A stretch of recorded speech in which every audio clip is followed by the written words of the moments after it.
Outer Orange. Today, we are going to take a look at what upcoming Kyrie is looking like. Привет, welcome back. Today, I'm going to be watching some WG Deluxe. This is season 2 over in Singapore. We got a Kyrie match versus, I believe this is going to be Showdown. I could be wrong. I haven't actually watched this yet, and I've actually been wanting to do some of these. I've been doing these over for Shadowverse, but I actually have never done these for Vanguard. So we're going to go ahead and take a look at sort of what Kyrie is doing. I think Kyrie is very strong, but this build is actually a little bit more towards set 2 building. So let's go ahead and kind of watch this video together and see what it looks like. I'll try and explain the cards as they go because the lighting's a little tough, but yeah, this looks like Shodoji on the left, and then looks like we had a three mole here, sending back. Also, oh my goodness, this person got all the classic sleeves on the right here. On the left, we got classic sleeves too. We got double classic sleeves. Really digging some of the old school stuff we got here. But yeah, I am seeing a pretty cracked hand on the Shodoji side. That hand looks very strong. Personally, I think even going second, Kyrie kind of struggles into this matchup, but I could be mistaken. I know you can deny board and all that stuff, but now that Nui has the restriction on the right line, I actually feel it is easier for them to dominate your stuff and you lose. But I don't know. We'll watch this and see sort of where it goes. All right, so it is Kyrie going first. It's just kind of unfortunate. You don't really want to go first, but it also means they can't really grade 2 game you as much as they want to. They are running the Ballista ride line, which is usually means they're running the Order ride line. Some people just run it for the soul, but some people also just like running Stegra. It's kind of like a hit or miss. It's good in its own way because you get to get units randomly on the board. So Nui going second. They are going to get all their cards. I think they hit the energy cycler as well, so they're actually drawing 3 this turn, which is extremely powerful. I think the strongest thing about that is this energy cycle. The strongest thing about Stridex right now is running the energy cyclers, being able to draw 3 on top of also running the grade 1s that also help stride and also get cards back to hand. You just get so much value now, and then there's also the donation cards that help. So here's Shenri, one of the strongest cards for Nui, and also hitting the Festival Collection grade 1, very, very strong. And on the right side, we did see the Aura, so they are running kind of like an on-hit order package here with that as well, discarding some triggers. You kind of give up some early shield when you go into the Blister Ride line. Blister Ride has the fact to let you shove a card into Soul to search for a copy of a gem card. Notice they put Yasmin in, which means we know for a fact they have another Yasmin in hand, which means they have the Superior Ride active. That's usually a big sign that they have the card. So here they're grabbing the grade 1 gem. This gem is really good on turn 2 because you get to shove it into Soul, draw 2, and they give you Vanguard +5. It's a very commonly played effect because it means you have like a mini early rush on your turn 2. A lot of people just really utilize that. So there you go, putting into Soul, draw 2. This also means the Stegra goes online, so if they have the Stegra in hand, they can instantly use her effect, and then we go into 5k goes to Vanguard here. Very powerful. Here comes the Stegra, so you can Soul Blast out basically the gem, top 5, call anything, and then shuffle your deck. And keep in mind, you can call like PGs and triggers and all that kind of stuff because you get to bounce it back with Kyrie anyway. So the good part about this is that whatever we get out of this, we can get it back to hand. And here we have actually another copy of Yasmin. You guys don't know, she's also 15k shield in your hand when you're on Kyrie. So something else actually kind of has 2 really good effects on her. So just a really overall good card here. And yeah, so nice little early rush. We have an 18k and a 15k here. A swing. Sometimes if you really pop off, you can get double Stegra to go off and just go wild. So here it's kind of a weird block because it's always an awkward trigger. So that is a crit trigger hitting there. So just straight up going to 2 damage. So there's that. And then hitting a defense, but it's okay. This rear guard level still hit over 8. And yeah, I believe they blocked it there if I saw that correctly. But yeah, going on with the energy again. So here we have quite a lot. We can do some little rushing here, which is always really good. I also noticed the Shenri stayed on the board. Some people usually like to shove her in, but she did stay on the board. I guess because they know how that Kyrie doesn't really, touch the board. Here's a donation card. You get to soul charge 1 and bring a card back to from your soul to the board, or you can retire something, and they're actually choosing to retire here, which I think is actually pretty smart. Because I think they're explaining the effects of the girl. But anyway, so the retire is also pretty good if I remember correctly. That's also retire, so really good. I honestly don't know if that was the right play. I assume they're assuming that Yasmin, there's another third Yasmin copy in their hand because Yasmin would have been the better target here. But Stegra can draw you cards, but she is kind of like one place during that turn where she has most of her effects to go online, but we'll have to see. Anyway, there's the restander, and now we're just straight up going in here with the donation card just for 10. Kind of swinging. Also, we're getting rid of Stegra range machines. They lost 5k shield for that, so that's also really good. So there is, that's such a good card to go in the damage zone. That's the one that lets you put the soul draw card bounce 2 basically on grade 4. Very, very powerful card. Also has boost. So there is the defensive roar, such a powerful card. It's crazy how much defensive roars come up. So here's Shuddering to draw one. And now we can also swing in again. And then here there's the Yasmin. Oh my goodness, I hope there's another one. There's so many Yasmins this game. That's crazy. Oh my goodness. It's okay. He can bounce back that last one that he has in the cards in the world. So here we're going into Kyrie. We did hit the energy cycle here, so we can draw an extra card. Honestly, this Kyrie's grade 3 turn is extremely lackluster. You kind of just ride her Soul Blast and bring back cards. You can restand with the grade 2. You can have a boost with the other grade 2. They both can do things, but ideally your grade 3 turn is usually pretty slow. The only thing you really want to do is call cards kind of like this and then just be able to remove them from the board, which is usually really good. So that card there gets 5k if you're on Kyrie. And she also has boost. So what he could do is he can actually call another card and then be able to bounce oh, here, he got another one. Oh, he has another one. Oh my goodness, he has so many Yasmins. So here is a really interesting play. He basically will have his entire board bounce back to hand. This is one of the craziest part about Kyrie is hitting this grade 2 because she is just nutso. She's really good. So he gets to draw from the cards, fill soul, and then also bounce his whole board back to hand, which is what we'll see happen here. I don't know if he's going to proc both, but he probably will. Because he can bounce back one with the effect because he's on grade 3 with that grade 2, and then he'll be able to bounce back 2 when he's on grade 4. But also, Kyrie herself can still must have bounce back 2 cards, which is what's going to happen here. So he's basically getting those back to hand. So here's defensive roar. Defensive roar basically lets you guard and then bounce back the card that you guarded with back to hand, which is very, very neat. So there's a grade 4 Kyrie and Yuika coming there, and now we're swinging with the grade 2 and Yasmin. And basically just into the rear, and then use her effect. You can counterblast, shove her to soul, draw a card, and then you get to bounce a card back to hand, which will bounce back to Yasmin, and thus giving a clear board. Now, the downside to this is it doesn't really work as well as it used to, because as I mentioned, the grade 2 is not on the ride line, so you can still dominate and still get your restanders to go off now without really caring if your opponent played around your board or not, but it helps you not lose your dudes. And that's pretty important still. But in this situation, basically, he can just grab anything and dominate, and then his dominating restands or whatever will still kind of get their abilities to go off. And that's what we're doing here. The interesting called it to the right. Some people call it like behind Vanguard, but I guess maybe he needs an attacker, which is very possible. I don't really know exactly what's in his hand. Looks like he actually doesn't have a pure way to stride. He has to stride with 2 cards from the looks of it here. So that's always unfortunate. But it is what it is. It is part of the stride deck power they have to give up. So here he is striding with 2 grade 2s. Going into the Shiranui stride, one of the regular one. This one just dominates Kyrie. So here she gets +9, so you can choose to block it. She's, I believe, 17 or 16, something like that. He chose to take it, give him the power to Vanguard and drawing a card. Very nice. That's a really good defense to hit here early on, because the first stride of Shiranui is never the one you want to be afraid of. It's always the second one they want to be afraid of. So here he is, basically drawing a card on place, and then he's going to dominate again, and this time if it hits, he has to bounce back the grade 1 back to hand, which I'm assuming this time he's not going to actually let it hit. But I don't think it shouldn't even be hitting anyway. I think he's just doing it for the retire because there's something else that's really going on that's already not hitting. So yeah, there's that. Now he's kind of thinking through his actions. I will say he's kind of in a little bit of a pickle here. So this is using the Sync New Sanctitude. Very, very good card. So Sync is a new card that's really good for basically grade 4 decks. It lets you be able to play Sync in grade 4 decks now, which is what we saw here. So we did have a front. So the front means that that number is just barely going to hit over. It should be 18, 28, 33 potentially. Because of the on flip. So to the 23. So basically a trigger will block it. So there's that. And then we're passing it back over to Kyrie. Now Kyrie can just instantly ride up, doesn't have to necessarily go through the Yasmin play here. But you can do the Yasmin play, but you can just honestly ride up, which is what our player here chose to do. And now we just get to set up board and kind of go wild. We do see that grade 2, the boosting grade 2 go back to hand. So we'll be able to kind of pop off. We also see another Stagra. Now, the only thing we haven't seen the restander. There's a grade 2 that that restands, which is also very, very powerful.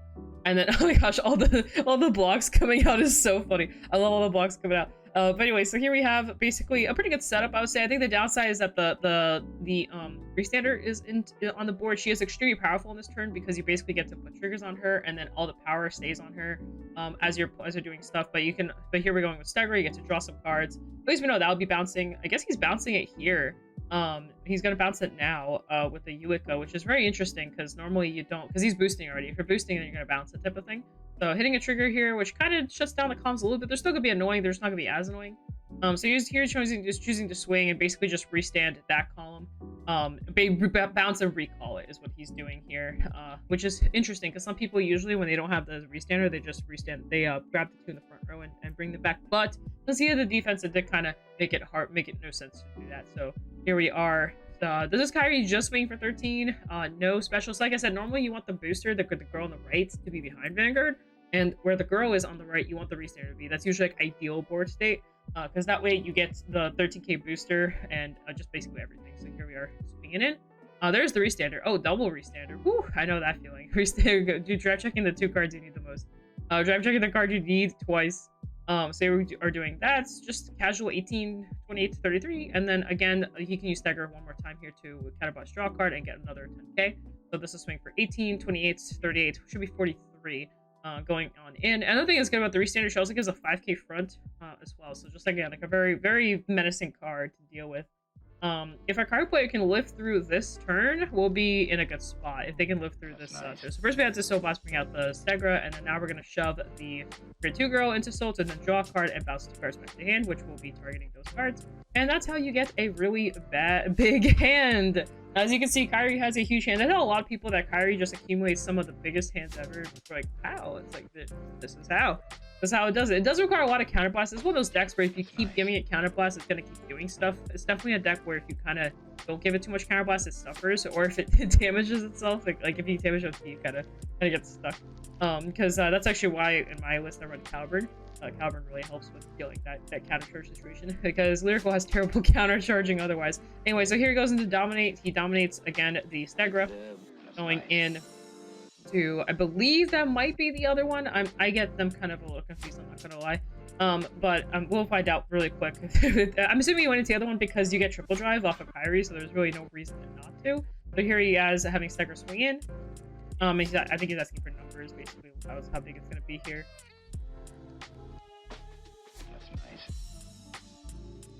Not thinking he's got a pretty big hand, but he still needs to deal with like basically restanders and stuff. So, you know, usually this turn is pretty hard to deal with and break through.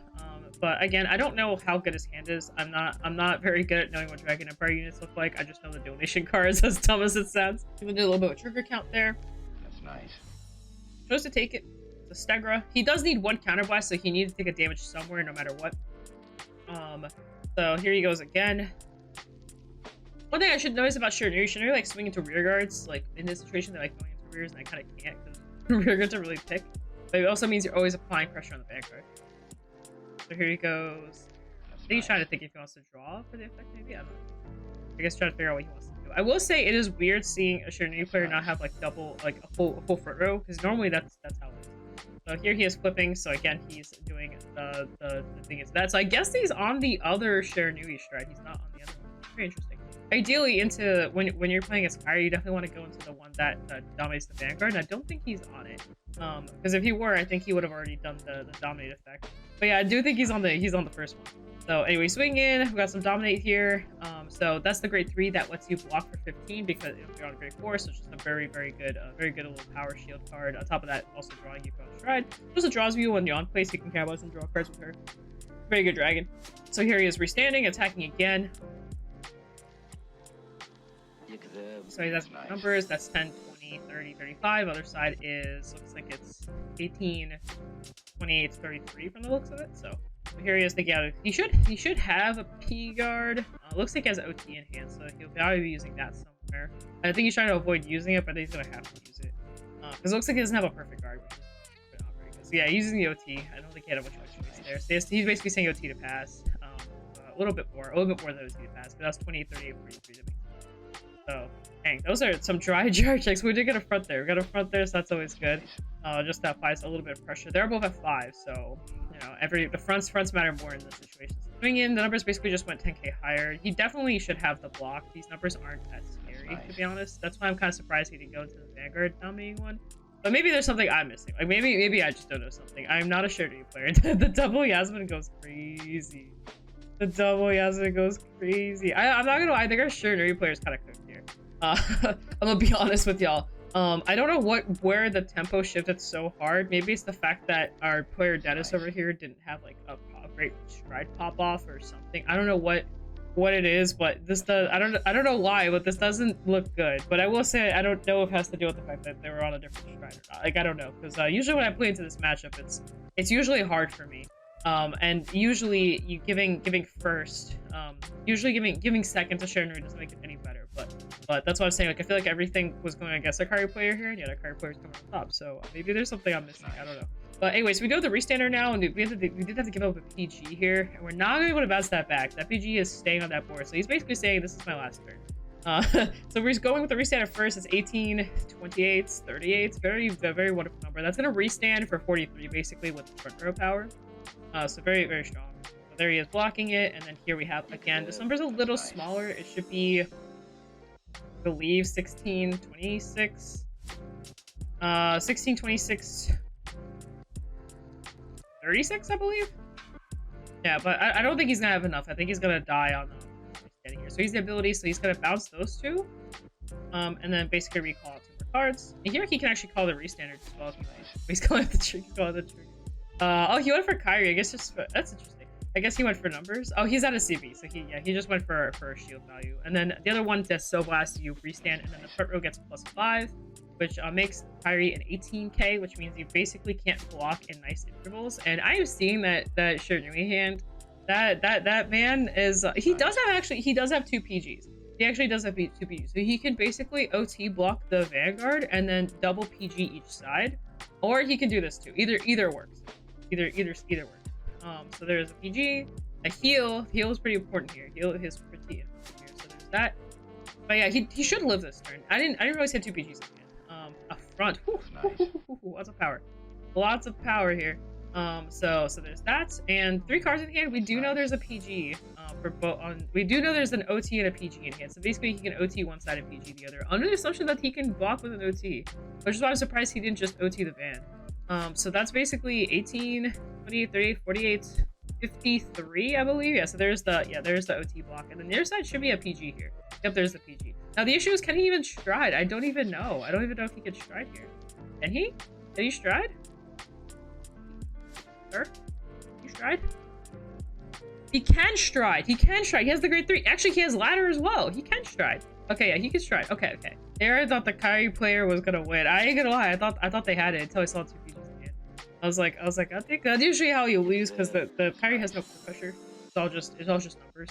That's like the downside of the deck, I would say. But yeah, we're definitely kind of cooked here. There has to be like a lot of healing happening too. He only has 2 cards in hand, but he's gonna ladder as well to make the numbers even bigger, and then he's gonna call the 2 cards that he basically know that for sure. Okay, it is a dragon. So here he's probably gonna ladder just to basically apply pressure. So here he draws a card. I think he saw something good. As long as it's a rear guard, he put on the board, he's fine. Yeah, he's just basically calling dudes. All dudes to call dudes. Maybe he has. I don't think he has CB. I just realized he didn't have the CB for the other. I guess he didn't have the counter blast. So maybe he could block this. Not having to worry about the triple drive is actually nice. I don't know. It's still a lot. These numbers are still huge. Like the Vanguard alone is like 20, 30, 48. Like the Vanguard is 53. Oh, that is a heal. That's crazy. That is nuts. We got a heal. Now, I don't even know if our Kyrie player has PGs. I know our Kyrie player is 1. We did see a drive check on the front of the heal here. So actually, there might be a comeback here. Wait, the Kyrie player might actually live. It's still huge. He has to perfect guard this. Nice. It's still super big. Like that thing's 53. Like he PGs this and then tries not to die to the rears. I think is what this is gonna come down to. This is a really sweaty match. Holy crap! I'd be on my toes right now. He does have a second PG. Oh, he is so living. Oh, he is so living. I actually think our card player wins here. Oh my god, those drive checks were... Yeah, I think he's living because he's gonna PG one side and then he's gonna go get through the other. Yep. Oh my god, that's insane. That's actually insane. This is such a crazy match. He's been living... They've both been living on like such small intervals of life here. So he drew another front, it looks like. The heal saved him. I will say the heal saved him. If it wasn't for the heal, I think he was dead. But also our Shernui player being out of counterblast was pretty rough there too. If our Shernui player could have done anything more on that stride turn, I definitely think he would have won the game. I don't know why so much counterblast got used. I think our Shernui player got a little greedy with those there. So I'm not gonna lie, I'm like congrats to the Kyrie player, but I will say I think the Shernui player got greedy right about here when he had the 2 open counterblasts. I think this is where he got greedy. I guess he needed it for the draw, which is understandable. I think that's what he was trying to go for. Maybe he wouldn't have had the second PG. I don't know exactly what he was doing, but I definitely think somewhere along the line too much counterblast got used. Because I'm just gonna look it up right now, just because, like I said, I don't like.